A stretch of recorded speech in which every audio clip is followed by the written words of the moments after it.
Hello, everyone, and welcome to Fit Chicks Chat. My name is Amanda Quinn, and on today's podcast, I am extremely excited because I get to interview Ellen and Dominique, who are the founders of Wake Up, Shake Up, and Thrive. And so, Ellen and Dominique, welcome, first of all. Thank you very much. Thank Yes, you, thank you. Amanda. Yeah, I'm so happy to have you both here. Now, one of the reasons why I was so connected to your story when I read about it is that, and I was going through your website and everything else, is just the fact that the two of you actually met later in life, right? So you weren't like Laura and I are business owners and we are best friends since grade 9. So we've actually been like, we've been besties for, I don't want to date myself, but like, 30 plus years. Like we've been friends forever, but we also started a business together. But the two of you, it was actually a little bit of a different story, right? Um, I'd be curious, would you mind sharing a little bit more about how the two of you met and sort of decided to even start your business? So, Ellen, I'd love to hear from you, and just if you could Well, share that. with pleasure. Thank you so much, Amanda. I love the stories of the best friends forever as well that you guys started. And it's quite phenomenal. I get goosebumps saying it because Dominique and I are definitely very, very, very close and very best friends. So it's Mhm. lovely. Dominique and I met 4 years ago. I saw that someone was giving a conference in Geneva about finding and re-engineering your life after 50 and finding a job after 50. And Right. as I was sort of older than 50, I thought that was an interesting subject to be speaking about. I'm a health and wellness coach, but this person was giving a talk about finding a job. But I had noticed that a lot of people that come to me, and you might notice the same, Amanda, they would come to me for sleep, for weight, for issues. And in fact, a lot of their issues were with the job. So Right. anyway, I would go to this business lunch, and what the woman had to say really triggered with me. And I happened to be sitting next to her to eat lunch. So over wine and food, I discovered, and Dominique, I'm going to pass it to you now because it was Dominique that was speaking, and she observed. She said to me, and I'll let you pick it up, Dominique. Yeah, so when we had the chat after my speech, what I had observed in the clients who were coming to me is that they were coming to me to find a new job or to re-engineer their career, but actually what was blocking them is stress, overweight, not sleeping well, getting worried about things, not having a healthy life. And that had obviously a huge impact on their current career, but also on their faith and confidence to look for a new job. And that's when we realized that putting our experiences together, from Ellen's side, is to look at nutrition, exercise, sleep, menopause or andropause for men. And on my side, having the career perspective, I thought it's obvious if we were to put our experience, expertise, stories, tools, techniques together, that would be so much richer for the people that we are helping. And that's how we say, let's do something. I love that. And it took another meeting around coffee and desserts and so on. We were very much into enjoying life, as you noticed, to say how could we use that? And we say, well, what we want to do is to wake up the consciousness of people that things are changing and we need to do something about it, and shaking up the mindsets to say, well, it's not about bias and preconceived ideas and I'm too old for this or too old for that, but we need to shake up the mindsets so that people can thrive after the age of 50 for a few decades ahead, and turn those decades to come into their best ever in their life. So that's how Wake Up, Shake Up, Thrive was born. I love that. I love Mhm. that story. And I think that it's so interesting because I know we were talking offline earlier, and this happened for both of you after the age of 50, correct? Mhm. So Yep. you actually started your company after the age of 50. And I think for me, that, like I said to you offline earlier, like Laura and I, when we started our company, we were in our late 20s and we had realized that we felt so stuck in our corporate jobs. We didn't love what we were doing. We didn't feel like we were fulfilling a passion side. We just kind of felt like we were going through the motions. We had great opportunities ahead of us. We knew that, but we just didn't care about it. It didn't fulfill that like passion inside of us. It didn't light us up or excite us. And when I speak to people coming into like Fit Chicks Academy and the women that are interested in getting certified as health coaches and certified as fitness coaches and building businesses, the idea that I'm too old is like the biggest sort of block that a lot Mm. of people are having, right? They're thinking, it's too late. I've been in my career now for 20 years, 30 years, whatever. And no, who would pay attention to me as a coach? Or, who am I to kind of start this now? What do Mhm. you say? And Dominique, I would love to hear from you. What do you say to clients that come to you and maybe have that thought and have that feeling like it's too late? I'm just going to stay Yeah, the course. yeah. Well, the first question I ask them is, how do you know? You know, I love that. how true is that? It's such a Where did great you read question. where did you read that? Show me the research, the data that proves that. And of course, we know there's none. And actually, it's never too late. The only time when it's too late is either when you don't do anything about it and you stand still, because as Einstein used to say, the only way to keep your bicycle going is to pedal. If you do Right, nothing, you're going to fall down because your bicycle is not going to continue by itself. right, And the other time when it's too late is when you're dead. But and you don't know when that's going to happen. It could be tomorrow and it could be in 50 years from now. When I was 50, I went to a conference in Rome, and the lady who was presenting said, well, do you realize that when you're 50, your expectancy to live is 50 additional years? So I thought, wow, I'm 50 and I have another 50 to go. How am I going to occupy those 50 years ahead? But that was a revelation, and sometimes it's threatening for some people. Say, how am I going to do, or what am I going to do the next 50 years? But what I share with the people who come to me was that I give them examples of people who found a job when they were 59, who found a job when they were 54, when they were 61, even during COVID time, because they said, yeah, but during COVID, everything stops. No, some things changed, but it didn't stop everything. So I give them examples of real people, real results, real cases, because that's the way it worked as well for me when I decided to leave my corporate job and C-level position to jump into the unknown. And that is freaking scary on one side, but it's a world of opportunities and possibilities. And you know what? I did that when I was 25 and it didn't taste the same.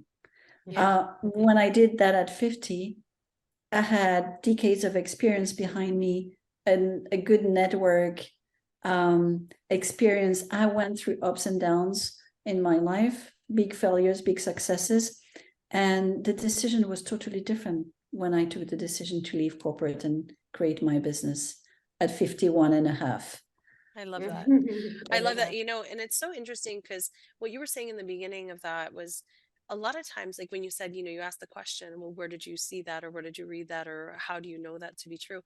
It goes back to, I just had a coaching call prior to this earlier today with graduates of our fitness and nutrition expert program. And I was talking to them and I said, you know, one of the things that comes up for all of us is these fears, right? These fears, these anxieties, like what if I don't succeed? What if I can't do this? What if? And I said, none of that is based in data or facts. It's all just a thought, the same way that you have any other thought of like, oh, what am I going to eat for dinner? Or what am I going to do for this? Or what am I going to, they're all just thoughts. But for some reason, we believe some to be true and some to be not true. Some we allow them to be passing thoughts, some that we create attachment to. And when we create attachment to a thought that doesn't have data or support, then we're doing ourselves a disservice Mhm. because we're not Mhm. actually going to be able to show up if we believe a thought that is not even based in fact. So, my recommendation to everyone and anyone listening, and our students, of course, is always do the thing that scares you, step into it, and see what happens. Because the only way that you know is based on actually doing, not on thought. because your Mhm. thoughts will tell you one thing, but there's no facts to prove it. So Mhm. I think just sort of what going off what you said of asking the question, how do you know that to be Very true? well Like put, it's, Amanda. yeah, Mhm. it's just, it's such a great thought, Yeah, right? it's Yeah. a very good way to work that through. We do very similar. We'll work through limiting beliefs. Hmm. We'll exteriorize our limiting beliefs. And then we actually, whether we actually go through the act of doing it and trying it, we actually go through the act of what can we come up with that proves that it's not true? Yeah. And as a group, and that's where group coaching is very powerful. We pull the resources. For example, and I'll share this with you, Amanda, you can share it with your community. Dominique and I published recently an article, and in the article, it's proven statistically that entrepreneurs over 50, sorry, Amanda, are 5 times more successful than young entrepreneurs. 5 times more successful financially, and it makes sense. Often they're financially more sound to start with. They have more people in their network, more knowledge in their network, etc., and usually more confidence. So True. given all of that, you boost them by saying, did you know that entrepreneurs that are over 50 are 5 times? And it plants the seed that, oh, really? I could maybe do that. Oh, so you're saying that in a few years from now, I'm going to 5x my business again. There you go. You are. Definitely. You are. And Yeah. again, I think you realize this, but Dominique and I both created our own business at the age of 50. Yeah. And we created Wake Up, Shake Up, Thrive closer to 60. Yeah. So yes, we're still building. Yeah. We're still building. It's no, but, and it's so fascinating because Laura and I mean, as business owners and as friends, we have our Fit Chicks Academy, and then we also have separate entities as well because we have different interests. And as we grow and learn, everything evolves, and we've allowed that evolution to happen. So even when you look at the evolution of Fit Chicks in our business, it started with a boot camp company in 2008. And then from there, we kind of developed like a system and a program that was like very automatic. And so then once we had that and we were able to hire other people to train and teach it, we then started offering retreats and challenges and online training programs and at home programs. And then through all of that, we developed our certifications, and our certifications evolved from the idea that we wanted to help more people globally get educated Mhm. to then help their communities, right? So there's ripple effect that's happening around the world for health and wellness. And but it's just so interesting how everything can evolve. And I think, my point to that was the idea too that as for someone who is thinking they want to get into business, or someone who maybe is above the age of 50 and thinking, okay, I'm going to do this, know that it can evolve and change. Like I said, Laura and I have separate entities. We have our joint entity. We have different focuses. I want to become, a speaker on stage. And then I'm also going to do these other things for charity that is completely separate from other things. You're allowed to have multiple identities and multiple passions, even if you have one, like, but you don't have to feel stuck. And I think that's the other thing too, is a lot of people feel stuck in this Absolutely. like corporate world, or they feel like stuck with their identity of, well, I'm just, and I've heard this too, like, oh, I'm just a mom, or I'm just a, and anyone who says I'm just a mom is crazy, because being a mother is incredible Massive. amount of work. Yeah, it's an incredible amount of, an immense amount of responsibility, and just everything about it is a lot.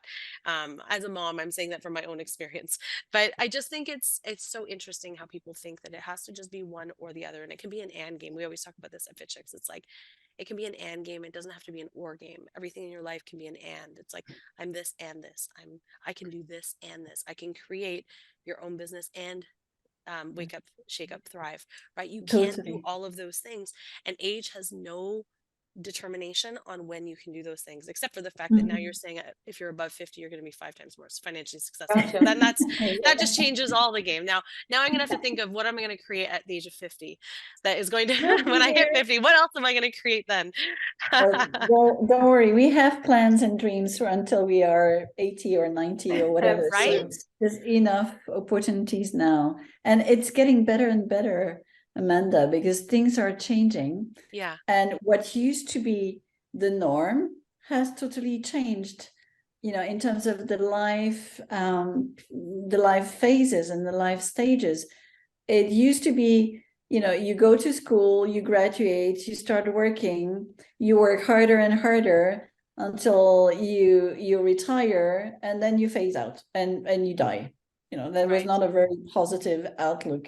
True. Now you go to school, you enjoy life, and then eventually you start working, and then you go on entrepreneurship, and then maybe you go back to corporate, and then you learn, and you go to university when you're 40, when you're 50, when you're 70, and you eventually go back to entrepreneurship. It's really It's very every one of fluid. us has its own possibilities and own phases of life.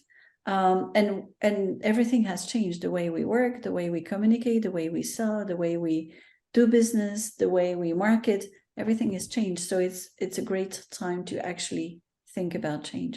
I agree. I agree. And on that note, Ellen, I wanted to ask you, what changes do you feel like in terms of physical dimension and then also sort of the emotional, intellectual, spiritual sort of dimension? Because I know in Wake Up, Shake Up, Thrive, you focus on the five pillars, right? So it's like the physical, the emotional, the intellectual, the spiritual, the financial.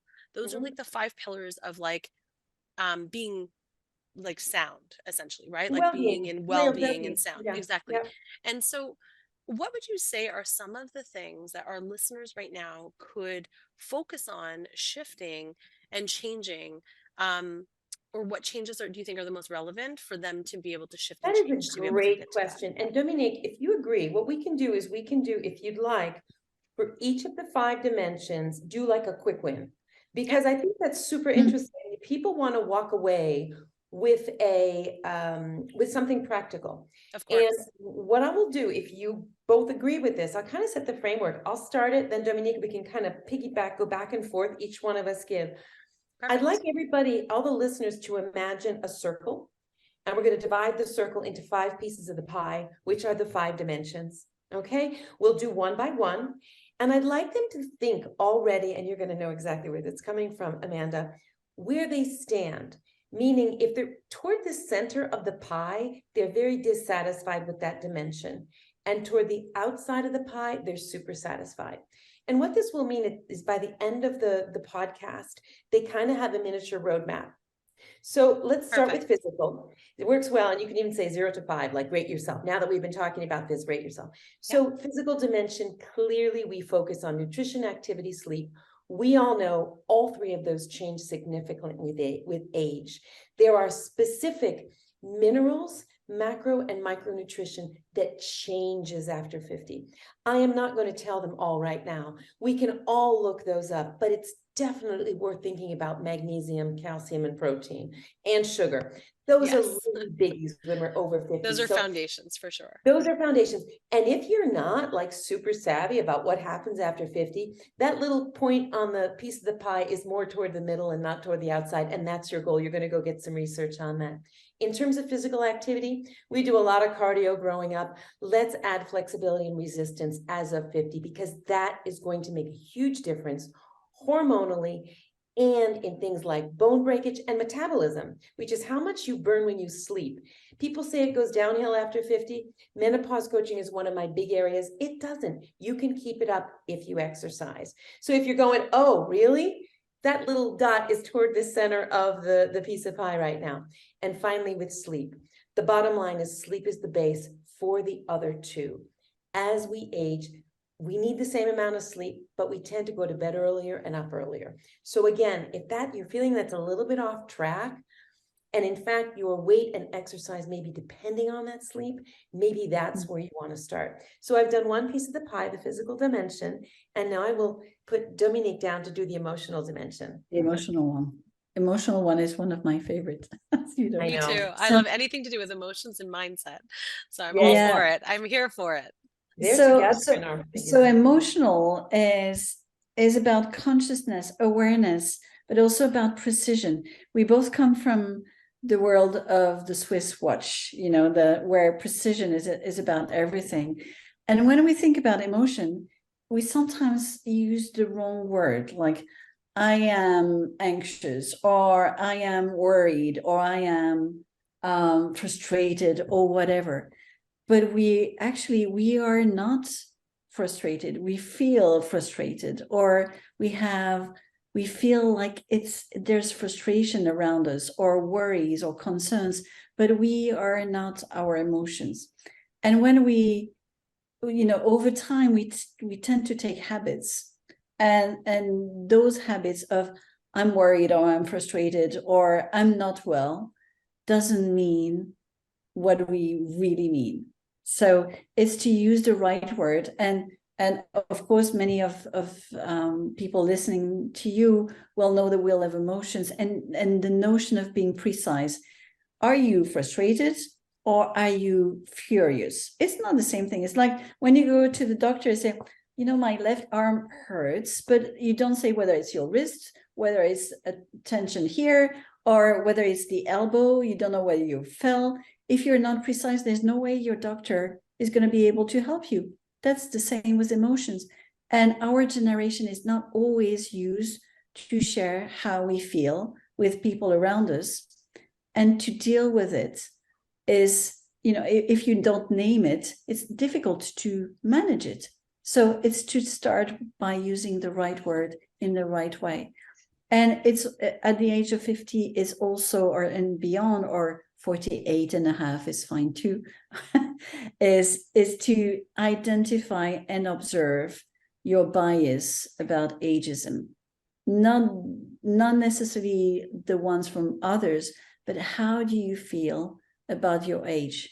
How do you feel about these words? Oh, I'm too old for that. Or, of course, I forgot because I'm old. Or, I have a blank because I'm old. Or I would love to go dancing, but I can't because it's not my age any longer.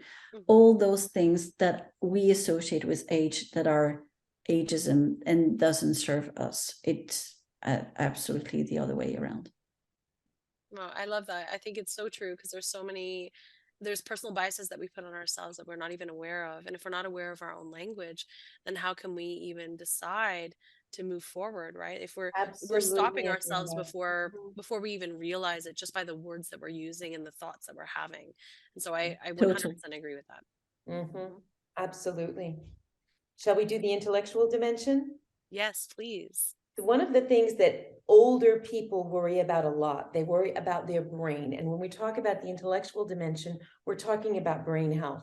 Like Dominique just said, a senior moment, forgetfulness, people worry about dementia, about the brain going down. There are very specific, scientifically proven ways to keep the brain alive and young. There's zero studies show that the brain cannot learn just as much at 90 as it learned at 9 months. So given that, it's fascinating. And given that capacity, I'd like us all to think of this round thing, almost like a Swiss watch with the various gears, because 3 of the things that help brain health the most come from the physical dimension: nutrition, activity, and sleep. So we're already helping it out there.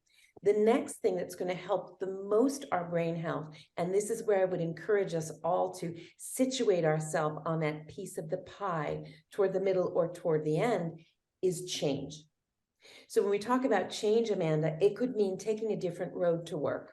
It could mean brushing your teeth with the other hand. It could mean tying your shoes left instead of right.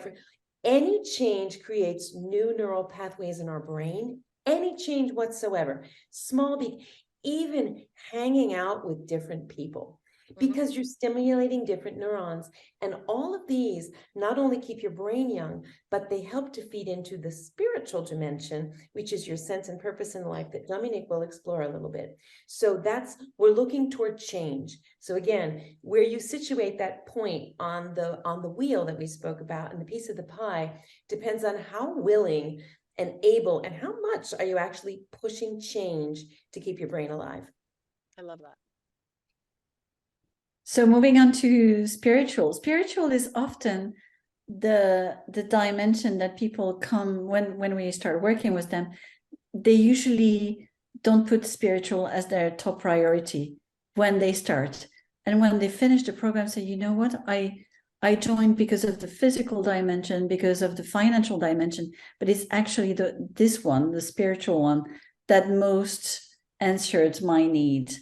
So when we talk about spiritual, it's purpose, it's alignment, it's aligning with yourself, aligning with your close environment, whether it's your team, your job, the professional part or the extra professional part, but be feeling part of a bigger self and being part of the community and the planet. So it's a lot about alignment, but we also look at values, the fundamental building blocks that trigger the emotions that we spoke about before and trigger the actions, the behaviors that get us to the results.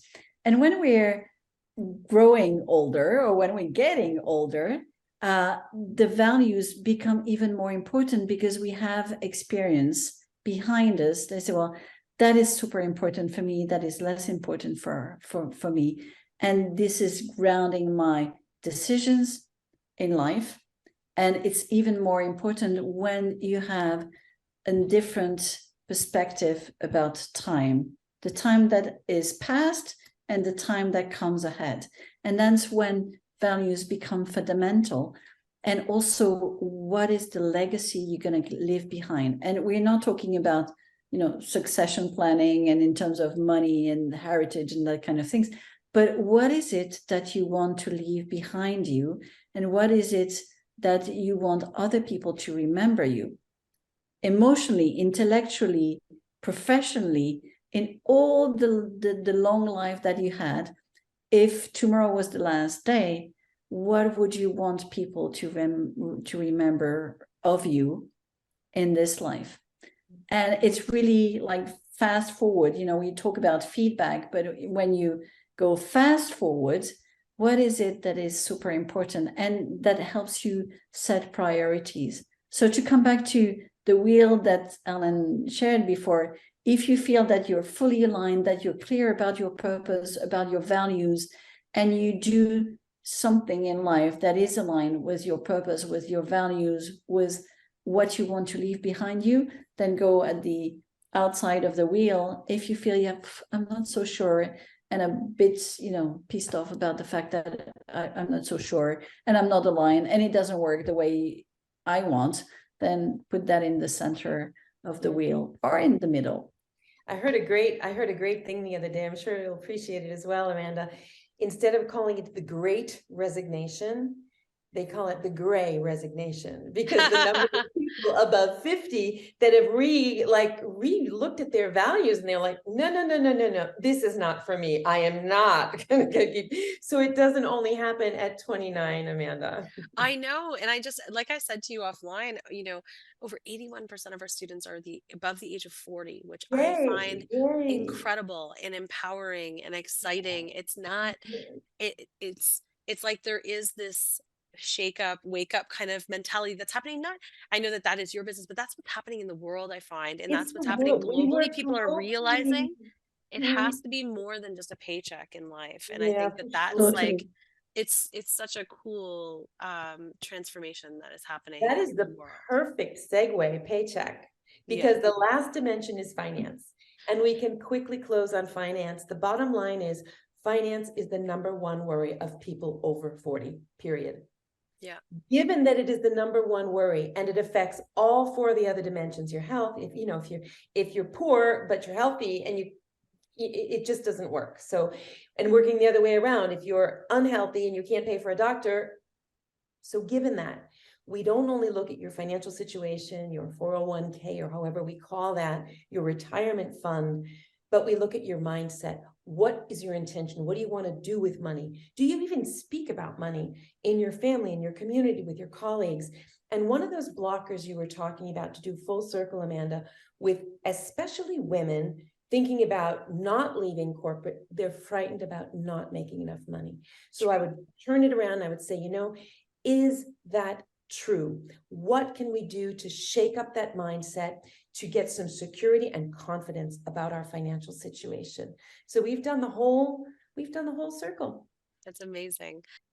I love that you went like full circle with that though. And I think that everything you said, I 100% agree with. And I do think, the financial side, what you just kind of ended on, Ellen, was I hear that so many times, right? People will say, I want to do this, but Is there money? Is there opportunity to make the same I'm making now in my career? I've been there for 30 years. I have a 401k. I have all these things. And the fear is what's holding them back, the fear that they're not going to be Mhm. able to be financially sound or stable.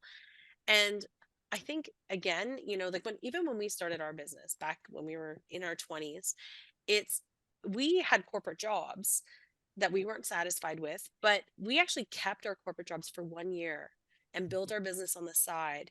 And then once we had our business, what we did was everything that we made, we put in the bank, and we saved enough to cover each of our salaries for an entire year. That way, there, when we started our business, it was literally just like no fear. There was no scarcity. There was no worry. And I know that that's not always possible for people, but what that did for us was it just gave us like a security blanket almost to say, Mhm. okay, for 1 year, we're going all in on ourselves, on our business, and we're going to see what happens. And we were very grateful, of course, that we've been able to, scale our business to what it is today and build the freedom that we wanted so much. Because I think and Laura and I actually just had this conversation this morning, building a business and becoming an entrepreneur for us. We said, what was that initial reason why we wanted to do this? We wanted to do this because we wanted freedom. We wanted freedom of time, money, and creativity. I wanted those things in my life. I wanted to be able to choose when I wake up every day, what does that day look like for me?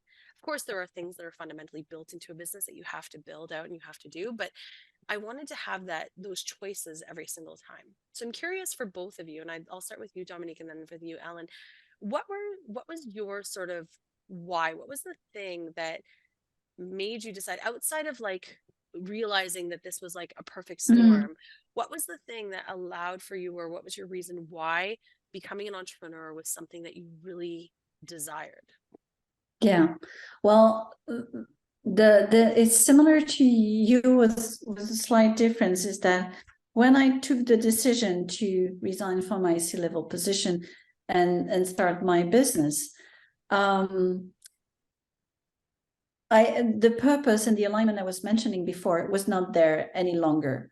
So yes, I had great team, great work, great remuneration, but I kept, for the 30 years career that I had, I kept doing, undoing, redoing, undoing. And that repetition of reinventing what had been done already and destroying and rebuilding and destroying didn't make sense any longer to me. So that was one thing. And then second, I was missing the direct impact and the direct contact with my end client. When you work with corporate, you're bathing, if I may say, in a big ocean, and I needed to have more direct contact with the people that I was working with from the outside.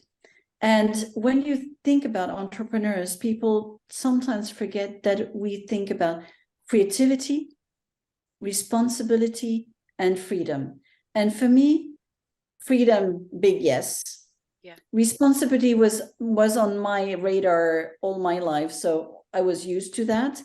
And to be able to create something that is aligned with what you think is important is even more, it's like the cherry on the cake.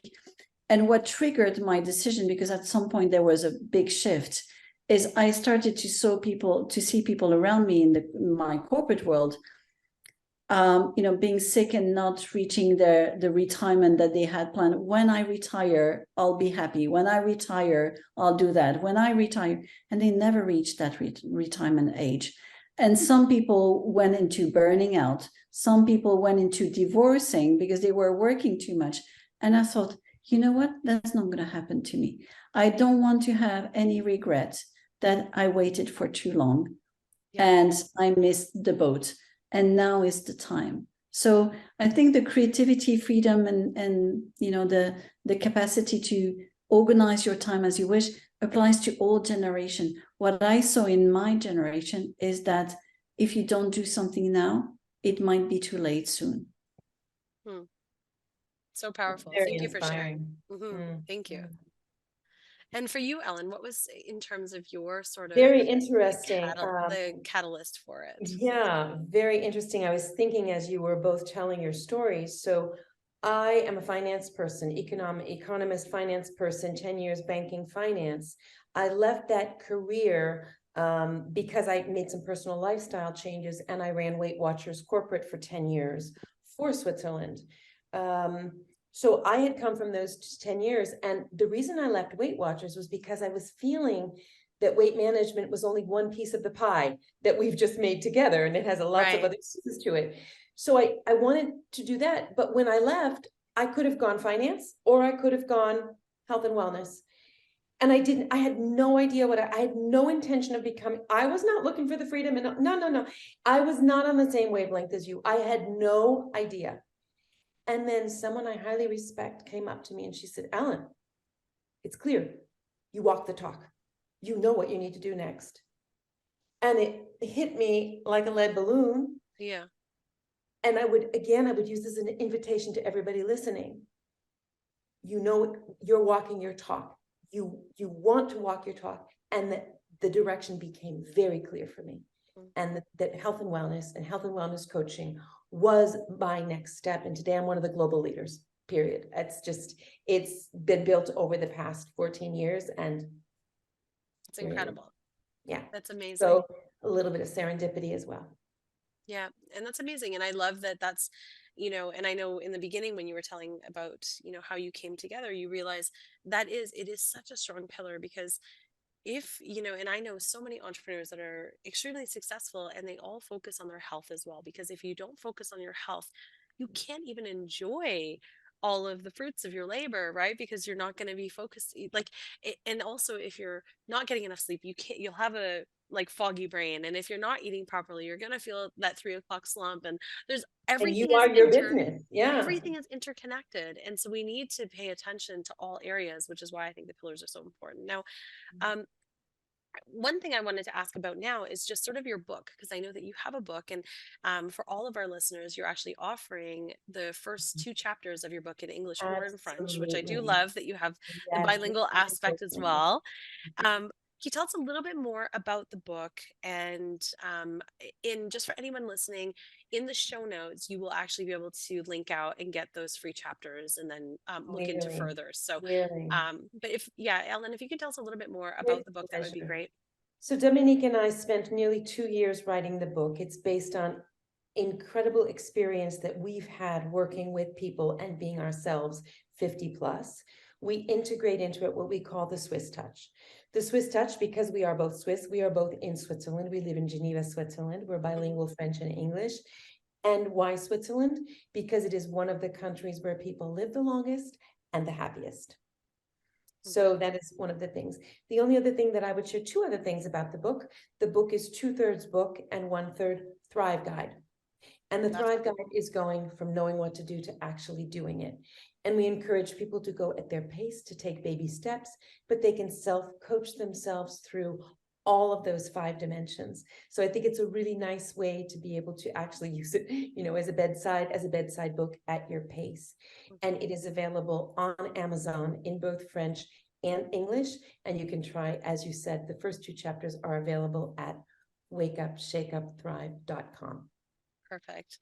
That's amazing. Well, it's truly been an honor having you both on here today. I I love your story. Like I said, I love the impact that you're making in this world and helping people realize that it's never too late. Now, what would be your final parting words for anyone listening? And Dominique, I'll ask you first, and then Ellen, just sort of for anyone here who's listening, like I said, our listeners are generally people that may be having those blocks and maybe having those thoughts around like, oh, well, I've done this for so long, or I'm here, or am I too old? And what would be your final parting thought for each of them? And so Dominique, I'll start with you and then Ellen. Okay. So I'll start and then you go, Ellen, and then we close together. Okay, so perfect. my final word would be as, get started, get prepared. Research shows that when you get prepared for it, it works smoother. You don't have to make major steps. A baby step is fine too, but just get started and get prepared.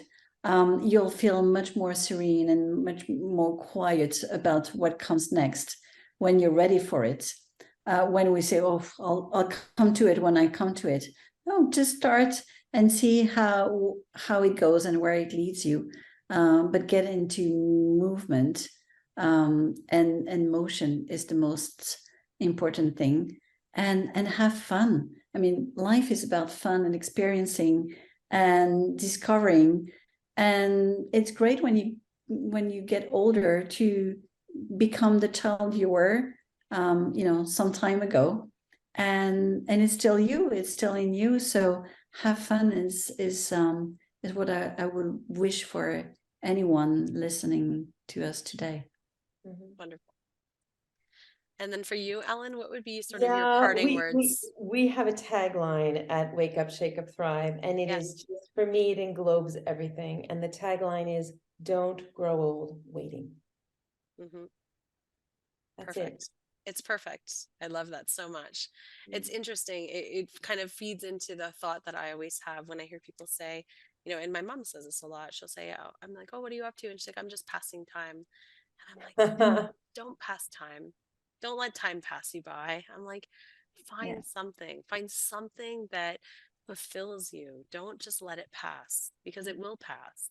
So And don't just look to add years to life, add life to years. yeah, I love that. I love that so much.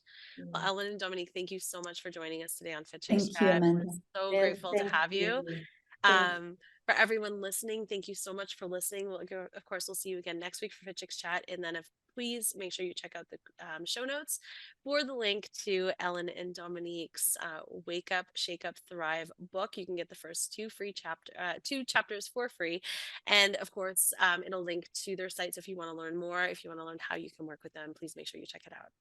Thank So you so everyone, much. thank you again so much, and have Thank the most you. incredible day.